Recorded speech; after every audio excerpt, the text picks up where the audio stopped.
தமிழகத்தில் பத்தாலகுண்டு என்கின்ற சிறு நகரத்தில் பிறந்த சுப்பிரமணிய சிவா அவர்கள் இந்திய தேசத்துடைய மகத்தான விடுதலை போராட்ட வீரர்களில் ஒப்புயர்வற்றவர்.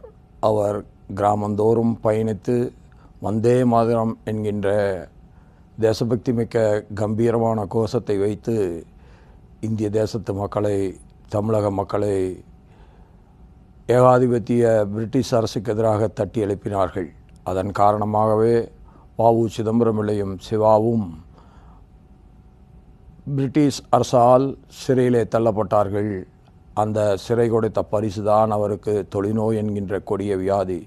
ஆனால் எதனையும் பொருட்படுத்தாமல் தன் இறுதி காலம் வரை இந்த தேசத்தினுடைய விடுதலைக்காகவே போராடினார்கள். அவருடைய மகத்தான தியாகத்திற்கு இந்த நாடே இன்றைக்கு அவருக்கு மரியாதை செய்கிறது, தன்னுடைய புகழஞ்சலியை செலுத்துகிறது.